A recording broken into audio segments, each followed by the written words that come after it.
Siyempre, meron po tayong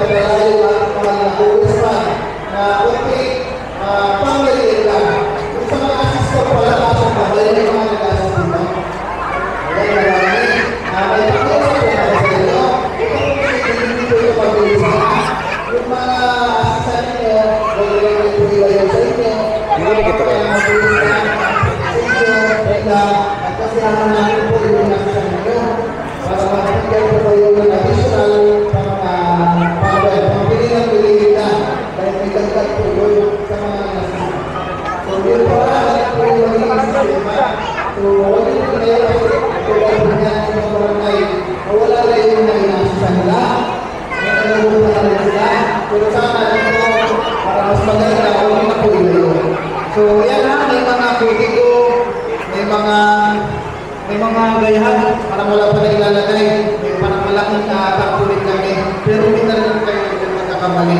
Dahil alam ko naman, nasa isip at putigo na rin po yung mga partido, at nakita nyo po yung mga programa, proyekto at yung resulta ng pagkakaisa po ng mga leader po ninyo sa bayan po nila sa kumpleto po kami. Makiusap lang po ako. Pwede po ba natin kumpletuhin yung ating partido? Pwede po ba? Yan, maraming salamat. Nakalimutan pala ako sa mga BHW, taas ang kamay. Yung electric ban niya, kami na pong bahala. Pagbalik po namin, may isip sa namin ha? Para kahit pa parang hindi kayo yung pabol. Sige po. So yun, sa lahat, ang inyong lingkod ay number 9 at asahan po ninyo yung patuloy po na servisyo at yung maayos na trabaho po sa buong bayan po ng Rizal.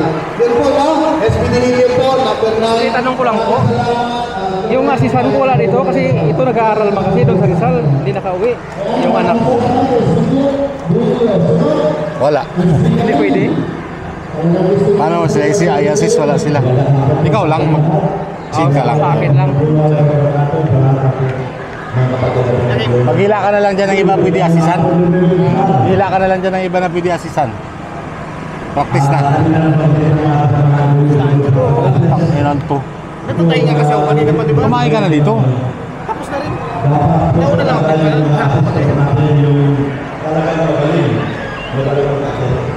Alam niya, kasalanan ko yan yung mga boto ng mga yung mga partido, ano? Alam mo tingnan mo ha? Ang isang asesor, tatlo ang asesor. Ano mangyayari po pag mali ang asesor? Apat ang mawala agad. Kasi una-una yung asesor, kasama na rin yung kanilang asesor, apat po ang mawala. Hindi na may nagdag sa kanila, pero dahil sa imbalan ng pag-asesor, apat ang mawala. So, bigyan po, iyo po ang pag-iusap ko sa inyo. Mga kapatid, ito po ang napakahalagang sasabihin ko sa inyo. Alam niyo, maganda sana dahil sa una-una, nasa partido tayo ng pagbabago ng Palawan, no? Partido pagbabago sa Palawan. Ayun ang problema. Sabi namin mas, unahin ko muna yung sa taas ng buto. Pababa. Dahil sa mabilisan, para makalimatapos po. Picturean mo kami ba, Sticky? Ang pakiusap namin po, kung kumpay nilang, unahin niyo muna po, yung dito sa lugar. Sama sa Reels. Unahin niyo muna po, Senior Global Show. Number 2. Unahin niyo muna po yung Vice Mayor. Ano yung view? Last beauty pa. Kapag nakalimutan na po Tutoy ni Kim malaki. Ay, tutoy ni Kim nag-post. Yan na naman kayo. Wala na, susunod magantay ka. Kaya nga para makagawa pa ng wifi. Mas lakad na naman. Number 11 po sa Baluta. Sana pakiusap po kasama niyo naman tayo.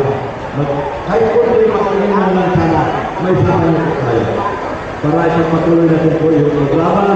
Dahil sa alam naman naman po kung ano ang ginagawa ninyong lingkod. Alam din po ano ang pagkatao ko. Wala naman po ako nakikilala sa mga anak. Ito lang ako. Ito lang ako sa buhos.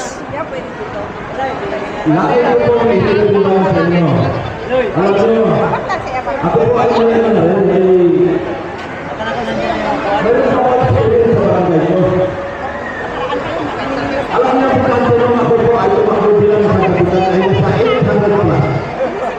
800 plus na pagkakunti. Ang pinagsasabi ko, lalo ay sinilas sa mga pagkakunti ko, lalo yan ang totoo. Pero nagtataka ko, kung talagang wala akong kalaban sa barangay, bakit ang boto ko ay out of 800 plus ay nasa 400 lang? Ay, yan po ang totoo. Ang namin ko, sino po ba hindi bumulo sa akin? Ang totoo po, lahat naman ay lumapit sa akin, binuto kita. Pero ang totoo, Dahil sa ang lahat, ang karamihan ng mga botante, Kaya Mike, i-control nyo ni Kim naman ang tao. Kanya niyan baka mabitin tayo, 25,000 lang ang subuhin natin ang budget. kaya nakikiusap ko sa inyo. Kanina nagapalag sila kulang. Kanina nagapalag sila doon kulang. Kunti lang nagbuto. Ano, i-control pa. Pumamili ko kasi kay announce kaya para makita din natin Yung mga BCL kasi, hindi mo na isama doon sa pamiting. Wala man. Binigyan ko kayo ng Yung mga BCL ko kanina, di ba? Sino yun? Sila Tinura. sa aking barangay. Pido. na. Pido. Hindi ko alam, hindi pala siya kasali. Ibig sabihin, yung 400 plus Bukas bigyan kitang listahan. Ha? Bukas bigyan kitang listahan. Kaya pakiusap ko sa inyo. Oo ka naman. Magpapanood po kayo. Magpaturo na lang kayo sa mga asesor. Yun lang po. Maraming salamat at mabuhay kayo lahat. Thank you, SB Jalil. Yan, SPG, mga pistol. Magandang hapon sa inyo. So, yung practice parang dito, hindi na natin kailangan, di ba? Marunong na tayo, nakailang beses na tayo nagbuto eh. Kaso lang, nangyayari kung minsan, pagdating na natin dun sa presinto, uy, nagulan na. Blessing. Blessing daw yan. Pagdating natin dun sa presinto, nakalimutan na natin yung ibubuto natin. Oh? So, kaya dito, gulatin na namin kayo. Kita nyo na yung baluta. Kung makalimutan nyo ulit, mayroon siyang kopyahan. Nakadikit dyan sa folder niya. Tapos mayroon pa rin, wala, hindi nakalagay dito yung sa may tarpaulin. Pero dyan sa inyong mga folder ay nandiyan na. Nakailang beses na rin kami bumalik. Nailatag na rin sa inyo yung mga advantage natin kapag magkakasundo yung mga leader natin. Nagagalit na nga yung miwang kasama ko, tagal ko raw magsalita. Pero siyempre kinikwento ko kasi sa inyo yung mga accomplishment ng administrasyon ni Mayor Norman Ong at ni Vice Mayor Zapanta, no? Na pinakita namin sa inyo yung kahalagahan kapag magkakasundo yung ating mga leader, no? Yung amin pong mayor ay siguradong panalo na. Yung ating pong vice mayor siguradong panalo na rin. Kailangan nyo na lang sila bigyan ng kakampi, no? Sa amin.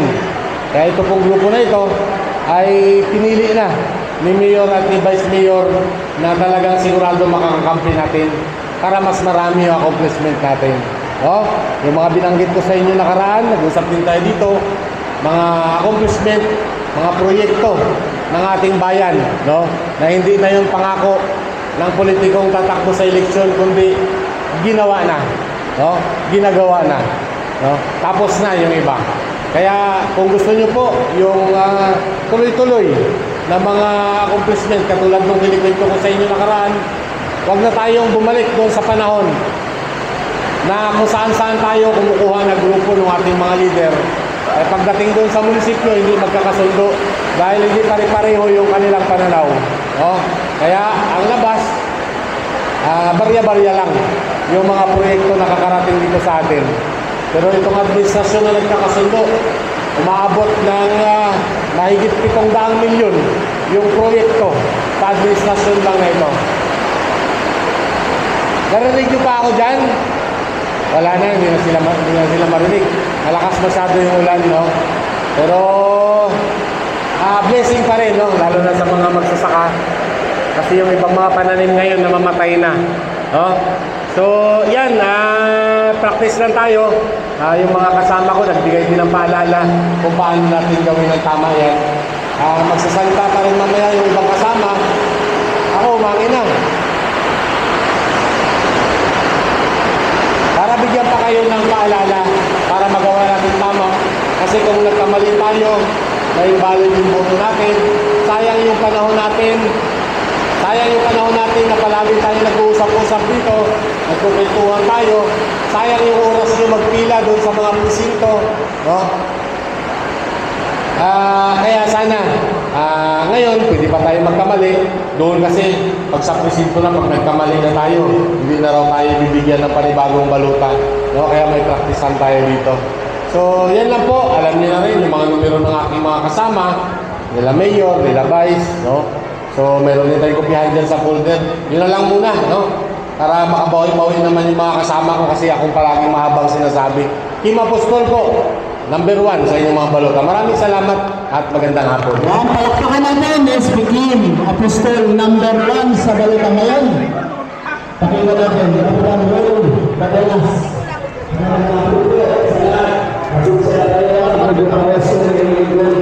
Pangkusyon kasi sa barangay Kapitulay na bilang kapitan hanggang madaling araw tayo doon nagsisirkusyo. Tapos maghapon naman, walang tulog-tulog. So, yan ang palasta. Ay isang tayo pa kami lang wala. Church, baka gusto ko tulog-tulog sa barangay Kapitulay. Ang mga kasama, nandito na naman po kami. Panginoon Jesus, maraming barangay Kapitulay. Kilala niya na ba si Kapitan Malinas? Kilala na. Ano yung mga ito? Ano yung mga ito?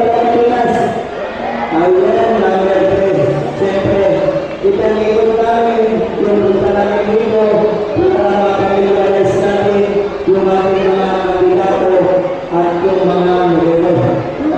Kanina, pinagin ko nila ng mga nawalan ng salita yung mga modelo.